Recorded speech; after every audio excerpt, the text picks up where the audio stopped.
Good afternoon, everyone. My name is Amy Wolf. I'm the programming coordinator for the Osterville Village Library.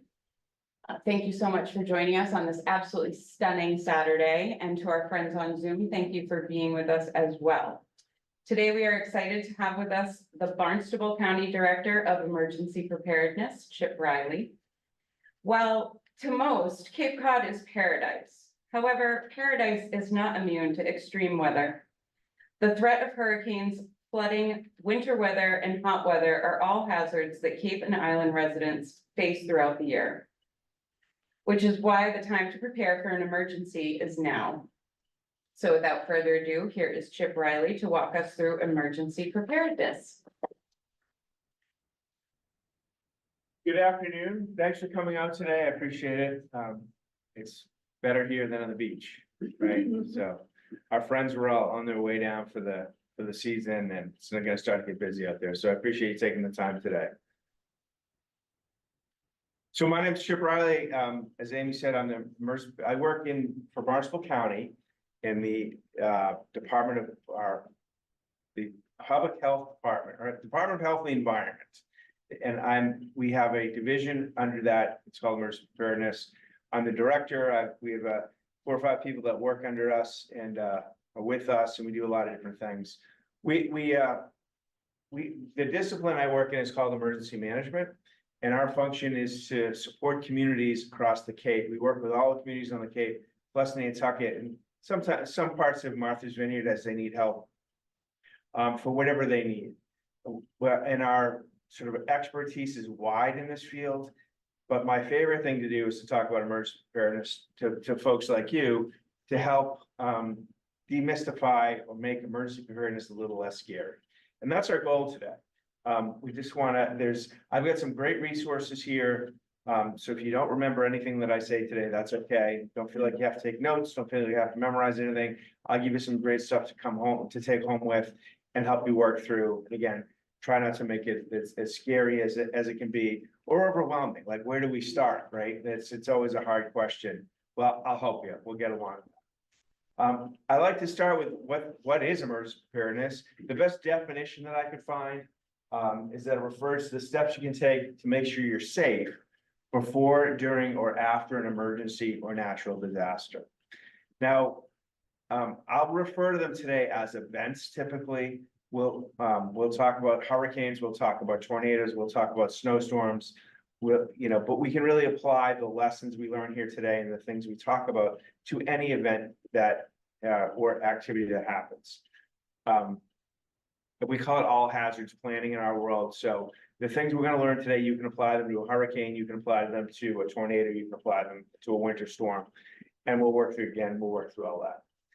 Why is it important to plan for emergencies? Because local emergency personnel can become overwhelmed.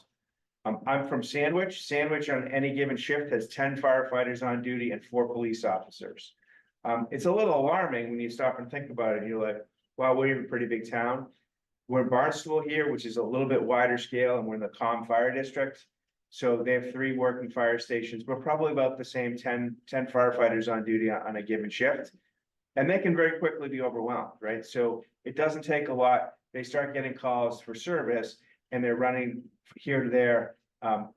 They can get overworked and a little backed up. So the more we can do personally to sort of be a little more personally prepared and maybe take some of the burden off our first responders, at least for a period of time, will help everyone collectively.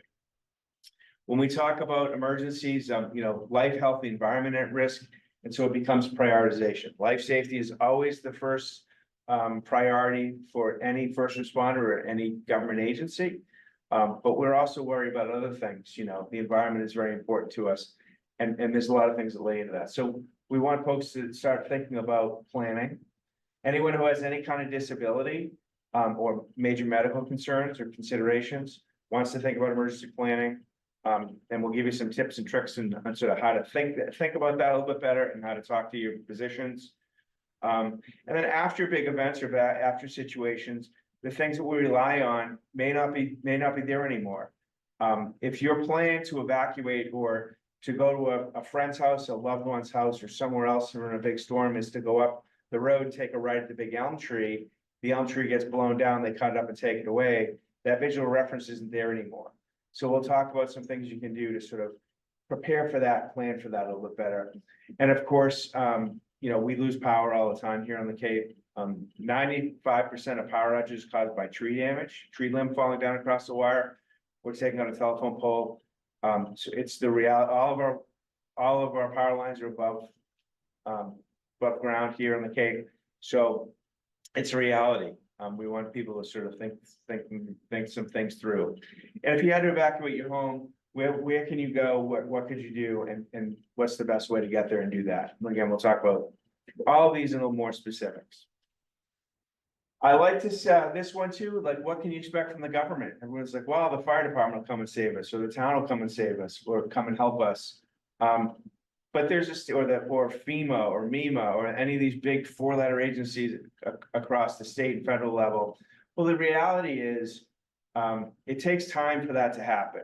So the phrase we use, and the Brewster Fire Chief said this to me one day, and I'd never heard it before, and I thought it was wonderful. And it's yo-yo 72. You're on your own for 72 hours. And that's the standard in emergency preparedness, is are you capable of being self-sufficient for 72 hours after some kind of event? Do you have enough food? Do you have enough water? Do you have enough medicine? Have you communicated with your friends and family? So we'll talk about all these things. Know that we're always working on getting you assistance. We do emergency planning all the time. A couple of years ago, during one of the big blizzards, I did a radio interview with a couple of DJs on one of the local radio stations. It was literally in the middle of a blizzard. I was in my office on the phone with them, and they said, "When did you start planning for this?" And I was like, "June," and everybody laughed. But I'm like, "We do. We're always planning." Again, we do all hazards planning, so we're preparing for winter storm season now, but it really applies to everything we do year round. And then, the big thing is it takes time to get resources to town. It takes time to get to deconflict with all the different calls that the first responders may be getting. So we want folks to be a little bit more prepared. How to prepare for events? So the best time to prepare for an event is before it ever happens, right? What I like to say is, there's a little book here, and we'll leave some at the library for anybody who's online. They're accessible. We can always get more here if we need to. Thanks to the wonderful Clams network, it makes it really easy to distribute materials between the libraries, so we can get some information out to you.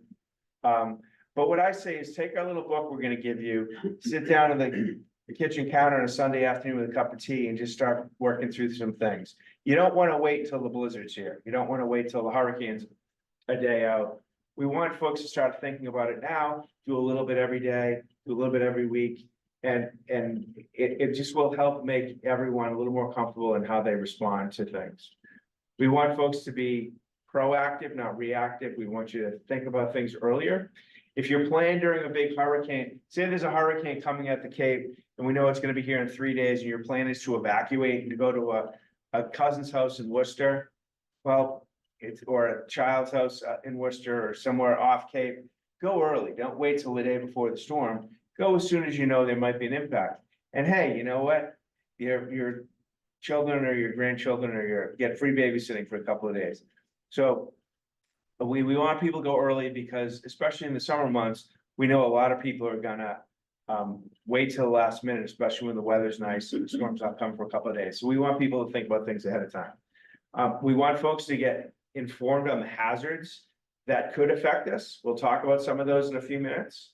And again, I mentioned an all hazards approach. When we'll talk about building a kit, making a plan, being informed, and a lot of this we can apply to everything. As I mentioned before, a hurricane, a tornado, a winter storm.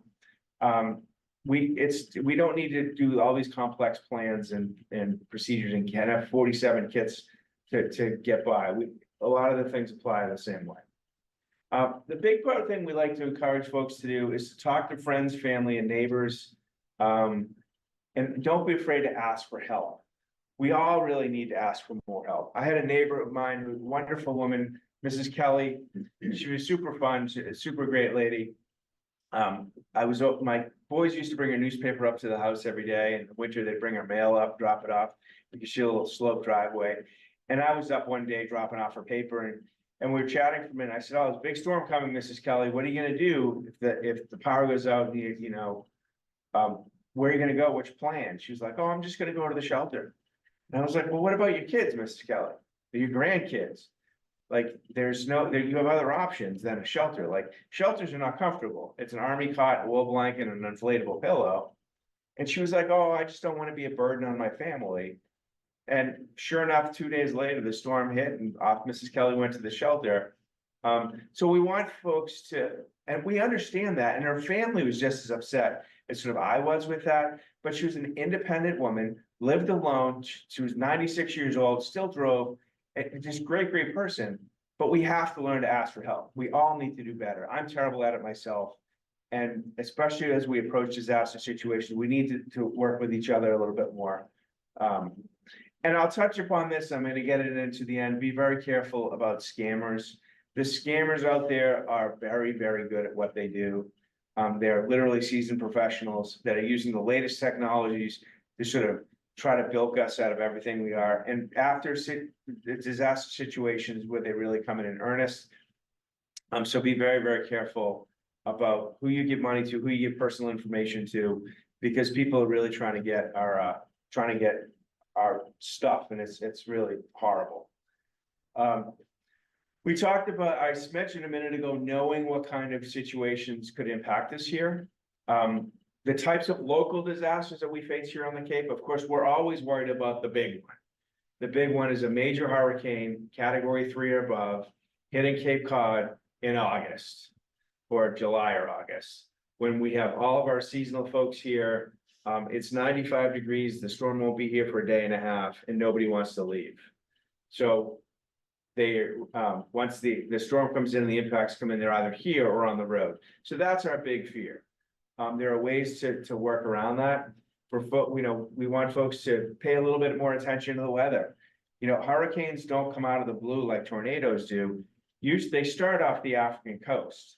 And so in our world, we're sort of watching them develop along the way. We always watch the tropics to see what's sort of brewing around out there, because we know a week and a half out, we might have an impacting weather system. So we just want people to pay a little bit more attention to the weather. For our friends that come down on vacation, it's all great to disconnect and turn off the news and not pay attention to anything. We just want folks to pay a little bit of attention to the weather, so they understand might be coming, and pay heed to any warnings or alerts that go out to those. Blizzards and snowstorms are a little bit more in our wheelhouse here on the Cape, especially for the year-round residents. We tend to lose power. We're on a peninsula sticking out in the middle of the ocean. We have windy conditions, we have erosion issues, we have storm surge. And when we lose power, it can be a little cold and a little complicated. We live under the mantra of nobody's coming over the bridges to help us, which really isn't true at all. But we know that we need to be a little more self-sufficient, both on the government side and the personal side, because it takes time to get resources here. Flooding, of course, we don't worry about river flooding so much, but coastal erosion is always a problem. Anybody who lives near the beaches knows this firsthand. We never really talked about drought before. We had a drought a couple years ago. And it's kind of one of those, what's the big deal? We got to use a little less water. But what drought leads into is wildfire. And we're very concerned about wildfires, especially down here on the Cape, because we don't have a lot of wildfire, because we have a lot of fire look. There's a lot of trees. And when things start to dry out, it creates the potential for a wildfire. And they're very difficult to control. And we have such great development here that wildfires can travel quickly and start impacting people in their homes. So we worry about those. I mentioned nor'easters, the same thing really as a snowstorm, just with a little bit of wind behind it. And of course, the power outages that plague us here. And then we never talked about health emergencies in years past, but we certainly learned very quickly during COVID-19 that health emergencies are a disaster in and of themselves and require their own preparedness. So there's three basically tenets of emergency preparedness. And this is the standard pretty much across the board in emergency preparedness. We all have our own twist on it, but it's sort of stemmed from FEMA, who does a lot of great work in this realm. And the three tenets are building a kit, making a plan, and being informed. And you'll hear about kits all the time. Like, But have emergency kit ready, build your kit, be it ready, have it going. And a lot of people don't understand what that means. An emergency kit is the things that you'll need to survive for a couple of days if you're on your own, whether that's in your house, whether it's in your car, whether that's going to a shelter, whether it's going to a friend or family's home. And what should be in them? I mean, a lot of people don't even know where to begin. Again, there's some great research for this. Ready.gov is a phenomenal resource for anybody who has access to computers, who has access to the internet. I love doing these presentations in the libraries because we have some great resources right here in the building called librarians who are really good at what they do and really good at helping folks navigate through the internet if you need that little extra assistance. So Ready.gov has some great checklists. I have them in our printed materials here on what you should put in your kit: food, water, medicine, more medicine, extra medicine, a list of medicine. I'm going to mention medicine 17 more times today. I think it's very, very important. So, change of clothing, financial documents. And again, anything that you need should you be in a bad situation. So I started with I mentioned the types of kits here quickly, but we want to start with a disaster kit, right? So if we have a tornado coming, a hurricane coming at us, rather, I'm in tornado mindset, can you tell? A hurricane's coming at us and we know we're gonna get walloped here in the next week or so, and your plan is to stay home. That's okay, if you're comfortable with that and you prepare a little bit. So what would you need? What would you put in your disaster kit? What would you need to survive? Now, a lot of us have all these things already together. I've got a junk drawer with more stuff in it than I know what to do with. So putting these kits together is more about putting the things that we already have together so we know where they are. It's not as we don't get as nervous or uncomfortable. And what do I need to do? I can get out the door on vacation without having to go through, like, did I remember this? Did I remember that? So if you put all your stuff together, you know what it is. In the case of my family, we've got a couple different locations, but we have 2 plastic tubs in the basement. That's our big one. They're bright pink. We can take them with us and go if we need to, or if we're hunkering down in the basement. We have backpacks in the front hall closet, with some simple things, flashlights, canned food, bottled water, things like that. But you want to think things through. I'm just gonna check because I'm off. Okay. I want to make sure I didn't get ahead of myself. If I go off the slides, then we're in trouble. We'll be here all day because I can talk, especially about this. So we want folks, remember, this is what do you need to survive? This is what we're talking about. Okay. Making sure that you have 72 hours worth of food at home. Now I have 2 teenage boys, and the minute I come home from the grocery store, I get this as they stand at the refrigerator. Dad, there's nothing to eat in this house. Well, I'm like, well, what about the groceries that I just spent a lot of money buying for you? Like, well, I don't want any of this. We're talking disaster situation. So a can of beans can keep you alive for a couple of days.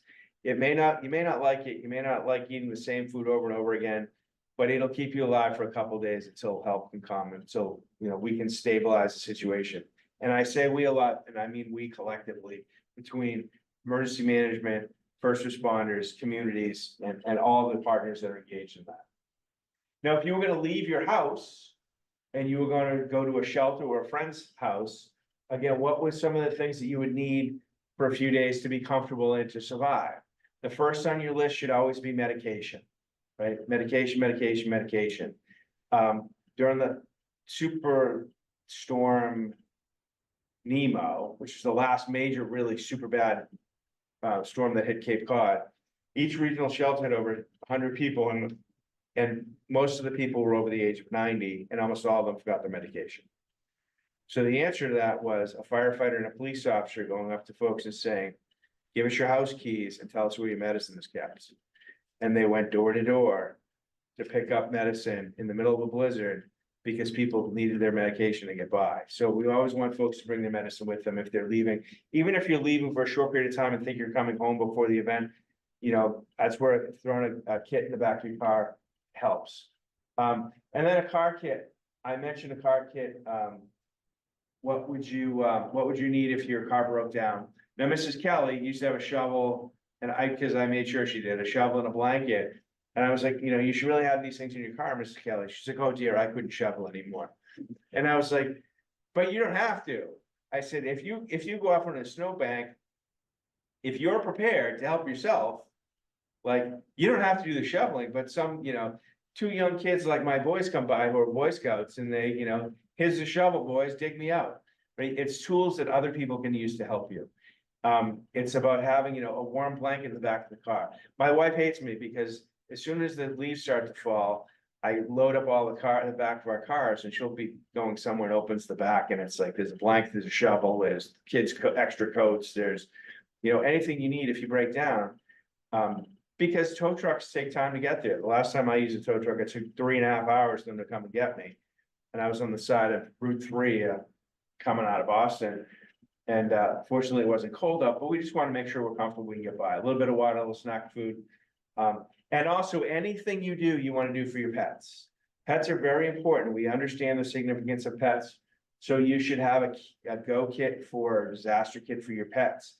One if you're staying at home, one if you're we're evacuating, one if just something in the car, a Ziploc bag full of kibble in the glove compartment will stick around for a while, but if you were to break down, you have an animal with you, you want to make sure they have something to snack on so they're comfortable too. Otherwise, we always want to take care of our pets.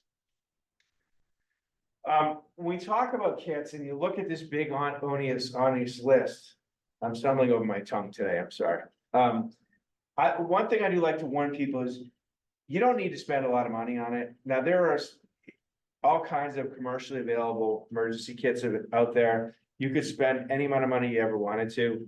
And if that's your thing, that's great. But it's more about putting the stuff we probably already have around together. Probably the one exception I say to that is water. It's important to have water, especially for the folks that have well water. Because if power goes out, the well pump doesn't work and now you have no water in your house. So we want to start to think about accumulating some extra water. In our house, what we started doing was, a couple of years ago was every 2 or 3 times to the grocery store, buy a gallon of water and stick it in the basement. And so we're slowly accumulating this stuff. We don't want people to feel like they have to go out and spend a lot of money tomorrow because that in of itself can be overwhelming. So we just want folks to think about what they do in their house, what they have in their house, to put it together so that if it's needed, again, it's not so unsettling when you're trying to find stuff. And then, of course, there's dollar stores now all over the Cape. You can buy things like flashlights and batteries and electric candles very inexpensively. I'm a candle guy. I'm a product of the candle generation, so which we don't do anymore. We don't use candles during power outages like we did when we were kids because we worry about fire, of course. Did I mention medication? Medication is very important to have a list of it. We'll get into that when we talk about planning, and to make sure you bring it with you if you're leaving your house or in any kind of major event. You want to make sure that, that you have that life-saving medication if you need it. Our next part of emergency preparedness is making a plan.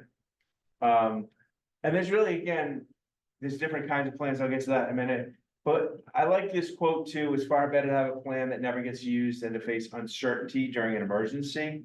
And that's the key here is we don't want people to be uncertain. We don't want them to be nervous or confused when some kind of event happens. So a little bit of pre-planning really helps a lot of that. We want folks to think about this plan. What are you going to do if? What am I going to do if a big hurricane is coming? What do I need to do to prepare? Again, we've got some great checklists here. We've got some great information to help you with that. You don't have to figure it on your own. You really want to write it down. You want a list of things you need to do. If I'm evacuating my house, I need to do, this, and this. Now, I had a guy that called me out of the blue in my office right before Hurricane Lee when it was barreling down at us. And he was like my guy. He was a Mass Maritime graduate, a retired chief engineer who shipped out for years. And he's like, I have an emergency plan and I'm going to secure my gas. I'm going to shut off my electricity. And I've got to, disconnect this and disconnect that and drain this. And we have a go kit. And we have this. And he was checking on shelters, like, where's the local shelter so I can get directions to go there? He's like my guy. But it's way overwhelming for most people, right? Don't worry about shutting off your power. Don't worry about shutting off your gas. We just want to make sure that you have a list of things you need. Do I have my medication? Do I have enough food to get by? Do I have clothing? Have I communicated with my friends and family? So this is all part of things in plan. I'll get into it in a little bit more in a minute. You want to have a list of things that you need to bring with you. And again, creating this little checklist, there's great versions online, but we're all going to have our own checklist because we're all different. Like what I need to survive is a lot different than what you need to survive. What's a lot different than my kids need to survive. As long as they can't survive anything without a cell phone and phone charger in a video game of some kind. But we want folks to sort of take these lists, these templates that we have and make your own. And then if you have that list ready and easily, it makes it a little bit easier when you're trying to get out the door. My kids are Boy Scouts. Every time we camp out a lot with the Boy Scouts, we have a very active troop.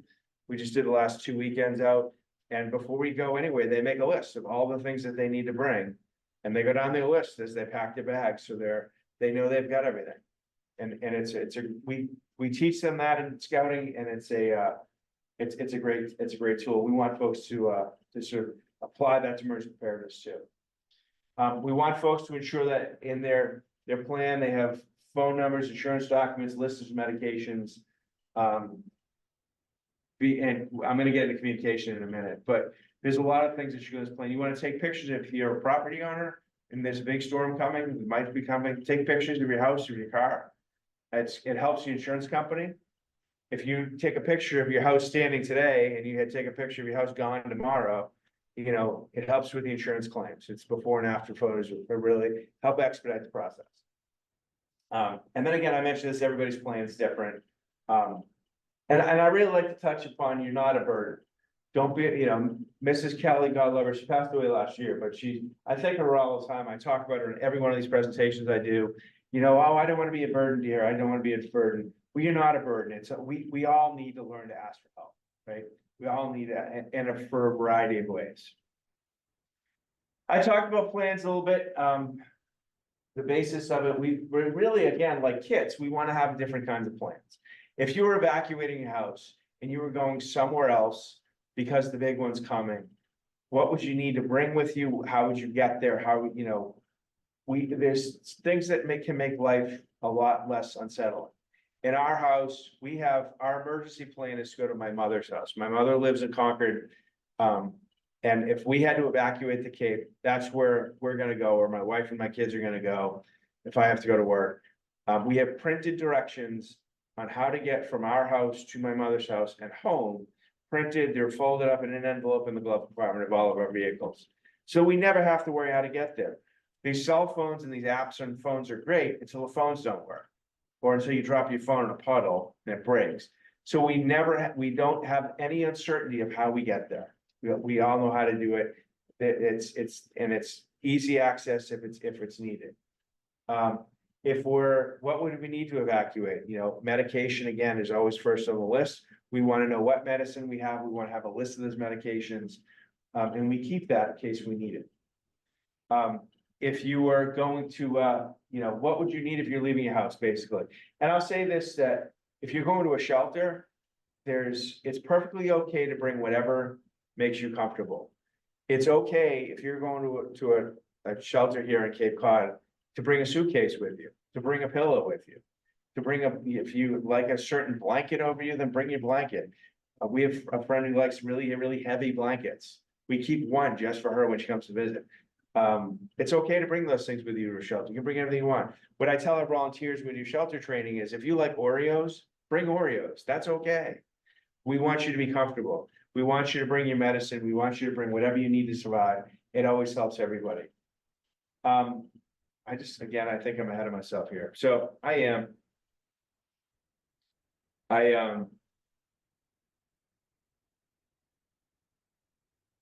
So I got off script. This is what I do. I get in trouble. So, we talked about 3 days worth of belongings, medications, where you're going and what's your evacuation route is the big part of that.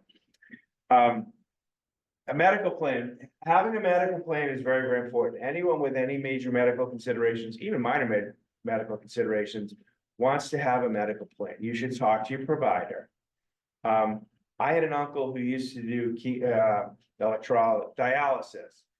And if he was here today, I would say to them, like, what's your plan? Have you talked to your medical provider? If you're getting treatment at Cape Cod Healthcare in Hyannis, and there's a big storm coming, or a big storm hits, and you have, it's tomorrow morning, you're scheduled for an appointment there, you're probably gonna be a little nervous on whether you're gonna go to your appointment, are they gonna be open, or there's something happen? But if you've had that conversation with your provider ahead of time, what happens if the hospital loses power and goes black, or you close, or floods, or there's a fire? It's just happened in Brockton, right? They had to close the hospital in a hurry. If you're scheduled procedure there, what happens if you can't provide that procedure? Where else do I go? I guarantee you, most of them are gonna say, we're gonna send you to Mass General in Boston, one of the other Boston hospitals. But if you know what their plan is, it won't be as unsettling. And so we want folks to have these conversations with their medical providers. Do they have do they have emergency plans and backup plans? If you have any kind of disability that requires support, it's always good to know that and to see what you can do to sort of help others help you. And any kind of special assistance that you need. If you have a home health care aide that supports you in your home, then, we want you to make sure that those home health aides know where you're going if you're leaving your home, because they are required to provide your service wherever you are. It's not specific to your home, it's specific to wherever you are. So we want to talk to people, things like that. We want everyone to have a list of their medications, a list of the dosage, the type, frequency, so that if you don't have it, if you run out, you know exactly what you're taking, why you're taking it, and in what frequency, so that we can help you get more. Communications are huge. Again, there's a great communications checklist in both these documents I have up here. We want to make sure that everybody communicates to their friends and family. And what happens here a lot on the Cape is we'll have seniors who live here, their adult children have moved away, a big storm happens, the phones go down, the people calling from California can't get in touch with their family or their parents or their loved ones, and they start to get nervous. So what do? They call the fire department and say, I haven't talked to my mother in 2 days, I don't know if she's okay. And then the fire department has to do a wellness check. Well, they may be doing other things, right?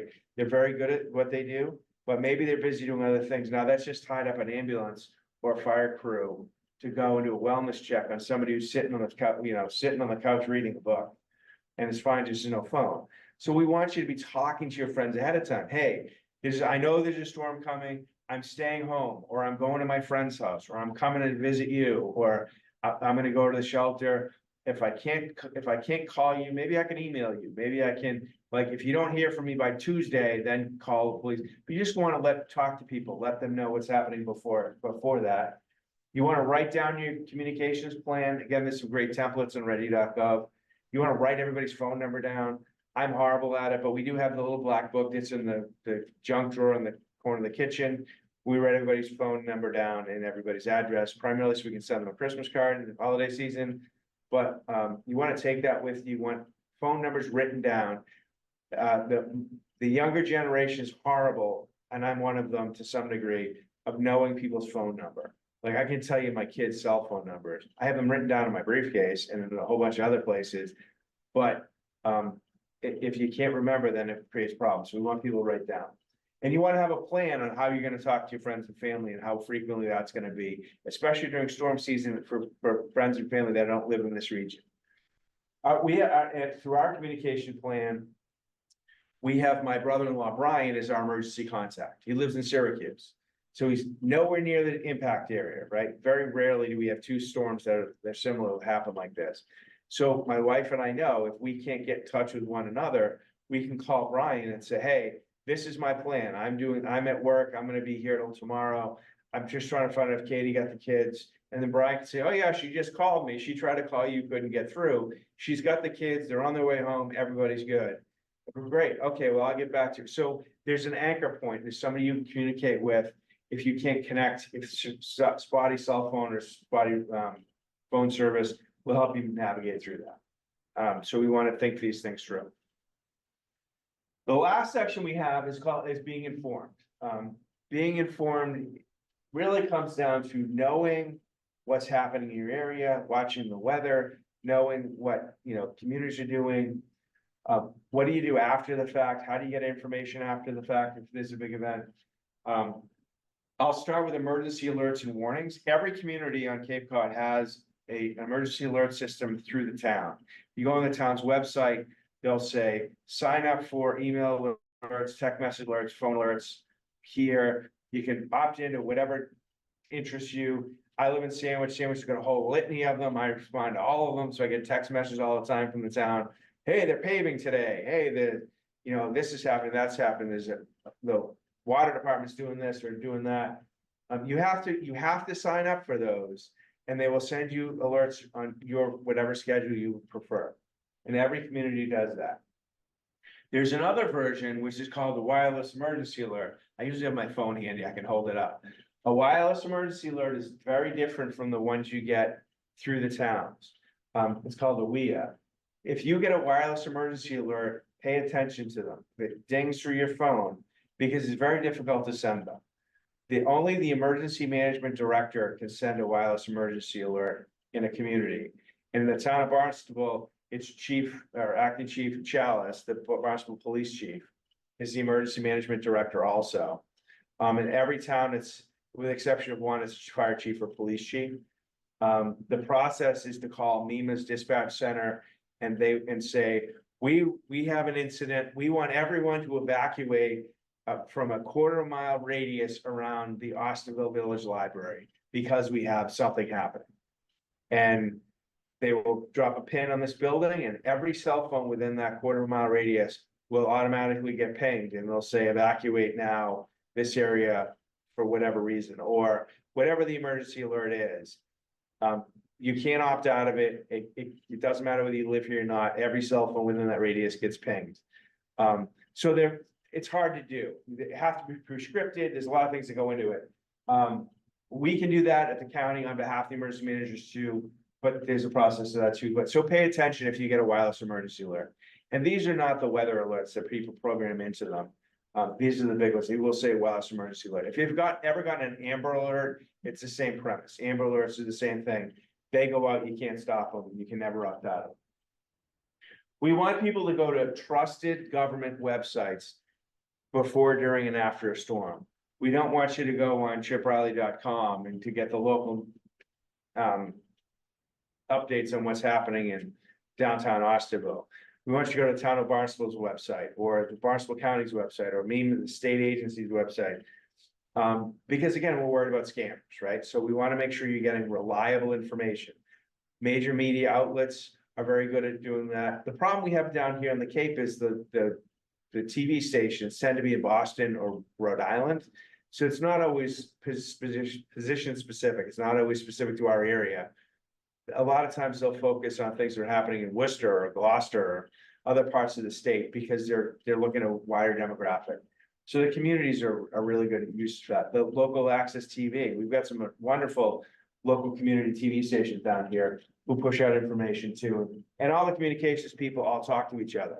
We actually, through our office, we coordinate some of that. We're trying to get them together. Something we're still building, but the towns all talk together through, so we're all giving out the same message and we're all pushing the same information. There's a great thing about 211, and I encourage everyone to take this little the information package that I have. We put together some information. As an emergency manager, my middle name is cut and paste. So, and full disclosure, this package was put together by the Massachusetts Office of Disability. It's applicable to everybody. 211 hotline is run by the state. During times of emergency, MEMA, the Massachusetts Emergency Management Agency, will embed somebody there and communicates with them so they're getting disaster information. It's a great resource. So you can call them up and say, hey, where are the local shelters on Cape Cod? And they will give you a list. Or I want to evacuate. What's the safest route to do that? They'll help you navigate through that. There's some great information. Scammers. I call them the bloodsuckers or the scum of the earth. They're very, very good at what they do. I used to work in the town of Sandwich in emergency management. My office was in the police department, just outside of the lobby. I could hear everything going on in the lobby. And every day I would hear folks come in and talk about, identity theft or being scammed one way or another. It was heartbreaking to me to listen. And, we laugh about, it's not funny. We cringe when we hear who would ever go and buy Target gift cards for people, but it happens. These people are very good at what they do. It happened to me. My mother, I was at a meeting down Cape one day. I just got out of my car. My mother called me, who's 88, very, very sharp. She's like whispering. And I'm like, what's up? She's like, I might need your help.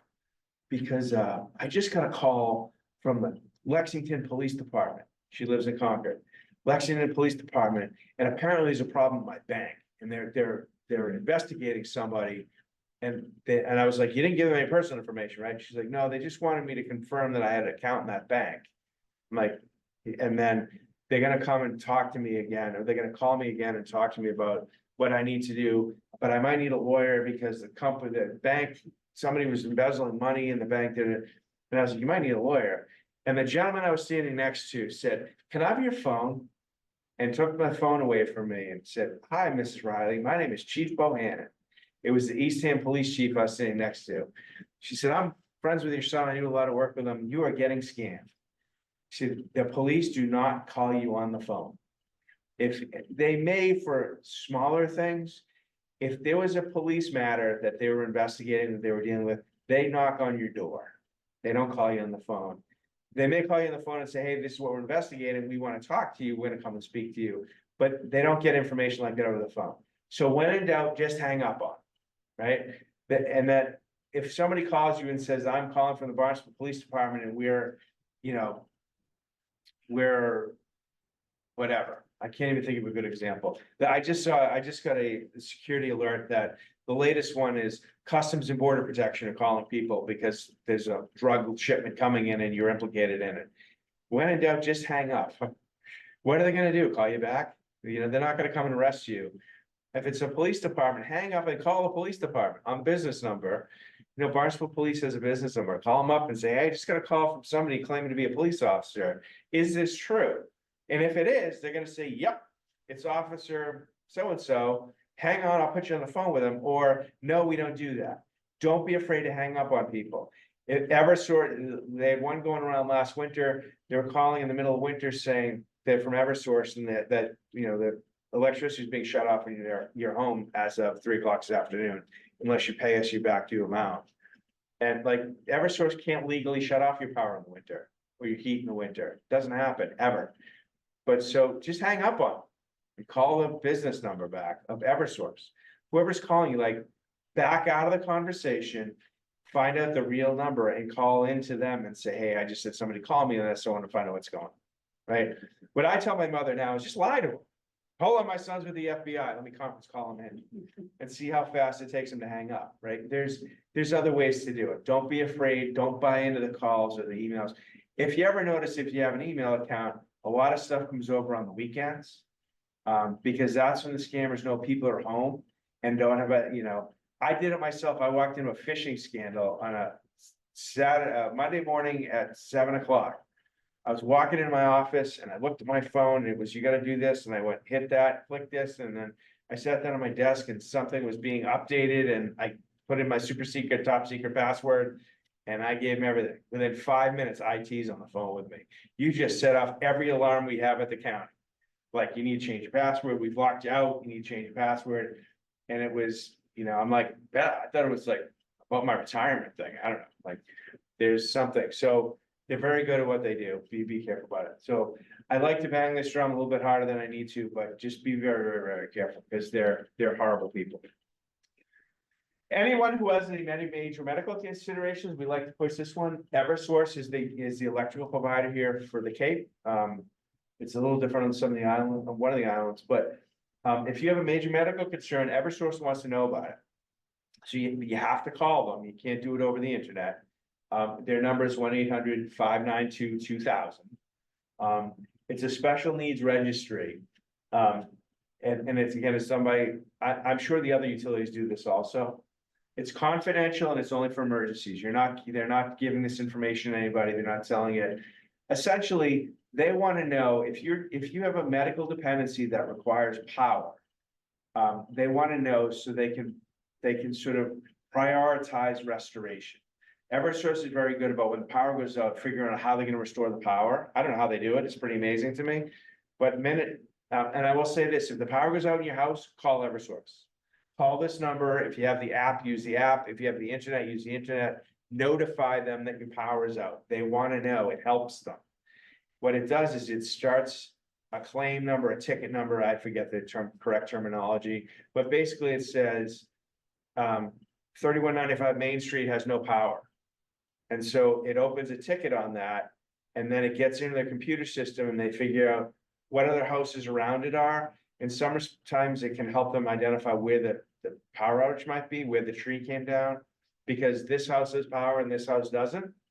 So it helps them a lot. And then they'll start to give you updates on when you can expect your power to be returned. Like you'll get an ETR, an estimated time of restoration is midnight, or, but we had, 5 AM, or at least you have a better understanding of where this is gonna be. But we want you to do that.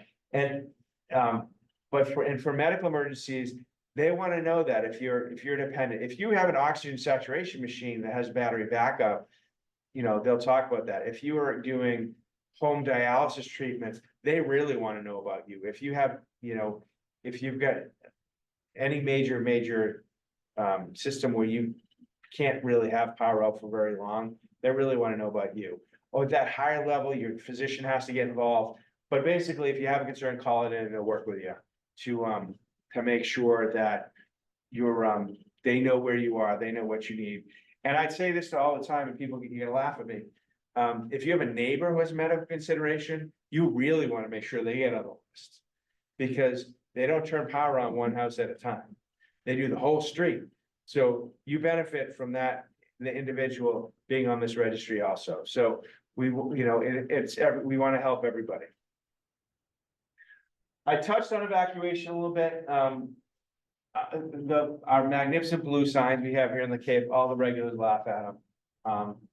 But they're very important. And as much as I laugh them, and I did too for a long time, I was in Newport at a Boy Scout event at a fort, and one of my buddies is a house there. I've gone there a bazillion times. We were coming out of this place. I hadn't really been there before. And we're leaving, and I was confused on where I was going. My phone wouldn't work. And I was like, hey, wait, there's an evacuation sign. There's only 2 roads out of Newport. And I'm like, we're just gonna follow the blue signs. And we followed them right out. And I was like, hey, this stuff works. If there wasn't a big event, but it helps figure out where you're gonna go. Believe it or not, and for the regulars here, we all know the secret back trick around the old Christmas tree shop at the Sagamore Bridge. We don't want you to do that. We don't want you to go down Adams Street. We don't want you to cut through Sandwich. We want you to get up on the Mid-Cape and stay on the highway. And as much as people cringe at that, it's a more efficient way of getting off Cape. When bad things, if your car breaks down, the state police patrol the Mid-Cape.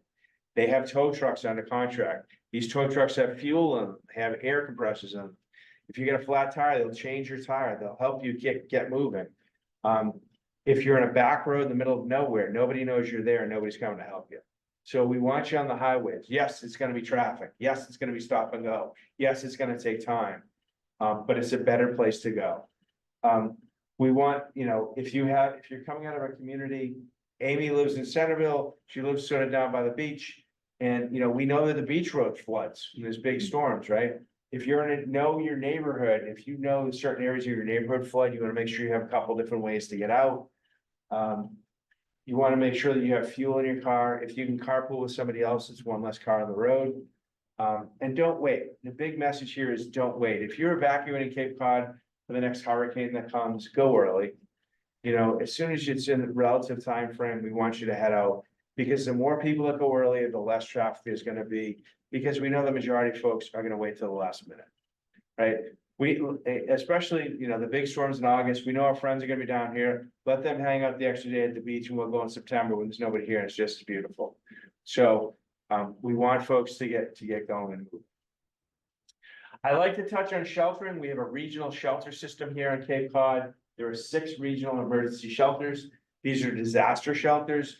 They're for major impact events where people are massively affected. I will say that we do not open them all every time. We post, if there's a regional shelter being opened because of a storm, we'll post it, we'll notify it, it goes through our whole communications chain. Don't assume that Cape Cod Tech and Harwich is gonna be open every time there's a snowstorm. We honestly, we don't have volunteers anymore. Volunteerism is way down nationwide, probably worldwide, across every spectrum, and it's impacting our shelter system. We know that, the steamship authority's latest one, they don't have people who take paid positions.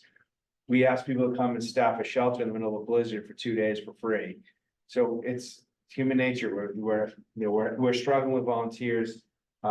So check before you assume that a shelter's open. We open what we can when we can, but these are really for the big ones. These aren't open for a 12-hour power outage, unless the community asks. But here's where they are. You can kind of get a sense of why we've chose the ones we were. And I say we a lot, but a lot of this predates me. We've had a lot of people over the years through the county, through the communities, work these plans, work these systems. Shelters are not comfortable. And this is these slides look horrible for a reason. This is not what a shelter looks like, but it's a good indication of what the cots we use are. There are old army cots. They fold up, they're uncomfortable. It's a woolen blanket and an inflatable pillow, where these shelters are designed to keep you alive, or to give you a place to go when you have absolutely nowhere else to go. This, the picture on the left is from, I think, Houston. It was a pretty big impacting event.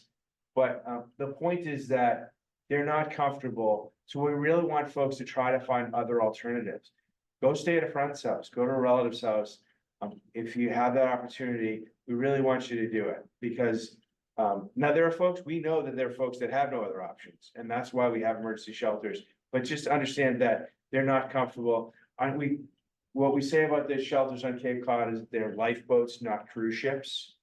They're, it's, like I said, it's an army cot and an inflatable pillow. We may feed you, with something that you're not gonna like. It's, it could be an MRE, it could be a heater meal.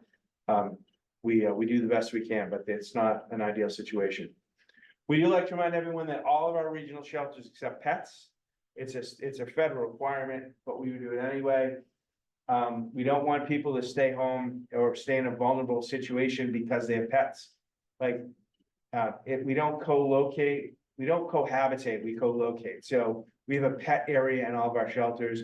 Your pet is crated, you're required to take care of your pet. You have to go feed them, you have to go walk them. Our volunteers do not handle animals ever. It's the fastest way to get somebody bitten by an upset animal.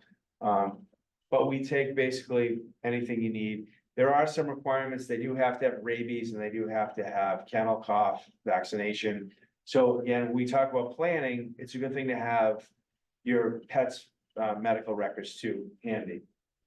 But we don't want people to stay home, because during Hurricane Katrina, one of the major takeaways was people died because they didn't leave because they had pets. We talked about having a better place to go. And remember, you're not a burden. Don't be afraid to ask for help. So we're gonna wrap up here. Again, the things to note, remember, the big both takeaways here are knowing your hazards. We know what the things that impact us here in the Cape, hurricanes. The one thing I alluded to, but didn't talk about, was tornadoes. We never talked about tornadoes before until a couple of years ago. But we've had a handful of them over the last 4 or 5 years. We had one that was pretty significant right across the Mid-Cape. So if you get an alert for a hurricane, or a tornado rather, you really want to pay attention to it. If it's at home, you want to go to your basement, you go interior part of your house. Even if it's 3 o'clock in the morning, you want to get up and move, and to make sure that you're safe, because they can be pretty devastating. But fires, floods, snowstorms, it's sort of some of the big ones here. You want to have an emergency kit, either a go kit if you need to leave your house, or a stay-at-home kit. Maybe a couple of things in your car to keep you comfortable, and stay informed on things that are happening around you and with you. Again, and only on those trusted government sites, and be careful of the scammers, because they're coming to look for you, and we don't want you to be impacted. Does anybody have any questions? Went through a lot of things that kind of hit the high points. And again, I'm stumbling over my tongue today. I'm sorry, but I hope you gained some things. So, any questions? I have one. You said don't shut off your furnace and your, something else. Your heat. So I had a gentleman that called and was like, he was evacuating his house and he knew what to do when he was gonna do all this stuff. Don't mess around with the utilities if you don't know exactly what you're doing. There's no need for it, right? So, we don't want people to sort of get overwhelmed with all this fancy stuff they need to do. Take your medicine, take your go kit, the things you need to survive and leave. And, you know, we worry about life safety first. We don't worry about anything else. Right? It's gonna be what it's gonna be. I have an outdoor grill that's connected to the house gas Yeah. system. And I often think that grill could blow around. And what would, I guess the gas would just go into the air. Yeah, usually there's a valve on the end. Yeah, but I don't shut it off. So, Yeah, it's okay. Don't worry about it. I mean, we worry about it, we don't worry about it. But for things like that, would always, a great resource, you know, we have some great first responders here in the Cape. Swing into your local fire department, ask them, you know, get their opinion on it. They're more than willing to talk to people. It's not easy to shut off. I'm alone. Yeah, It's not. so, I mean, but they maybe will give you some hints, but don't, again, it's more about putting the stuff that you need together to take care of yourself than worrying about things in the house, right? We want you to leave if you need to leave and not worry about, if you don't know how to do it, don't do it. It's not, a lot of people don't. So it's okay, perfectly okay. I have a full house generator, so Nice. would that be better, because we have the well too, so the Yeah. water. Better to stay home, my family the kids are all in other states, there's nobody around. And like I say, go to our neighbors or our friends, but if they're in the same neighborhood, that's kind of not gonna help you. Well, so, you know, it depends on the nature of the event, right? If it's a big hurricane coming, like maybe a great time to go visit somebody. That my family has spent a couple of big snowstorms at Great Wolf Lodge swimming in the pool in Fitchburg, way far away from here. And for those with those resources, that's great. If you have a whole house generator, it's just having some, you know, having food and water enough to get you by. You know, we have a big we don't have a whole house generator, but we have a big generator that powers most of our house, and what we like to do is invite our friends over. You know, hey, come on over if you need. Usually after like day 2, shower's a big hit, like, come on over, we have hot water, you can take a shower, everybody comes over, but. You know, we want people to have these discussions, like, hey, you've got friends on the other side of town that live alone, and say, hey, you know, why don't you come over and stay with us during the storm? You know, we have extra room, we wanna think about helping each other, you know, or go to their house, right? You go either way. We just wanna start talking a little bit better. Make sense? Did I answer your question? I don't have anybody to go to, that's the problem. Okay. Another town or whatever. Yes, That's the issue, there's nobody. okay, and that happens, it's not uncommon, it's not unusual. So, you know, but having a generator is a good start, right? So you're not so worried about, you know, That- we always say, we don't worry, so I don't worry, I always worry about the big hurricane, right? But these big storms that impact us from March to November aren't I say this, I'm superstitious, I'm from America, but we don't worry so much about these big ones, but we really about it winter time, right? You could stay home without power when it's 75 degrees outside for a couple of days, it's not so critical. When it's 5 degrees, it's a whole nother animal, right? After a couple of days, you're gonna start to, or a day, you're gonna have some problems. So that's what we really worry about. So, you know, if you can hunker down at home in a safe manner, that's great. You know,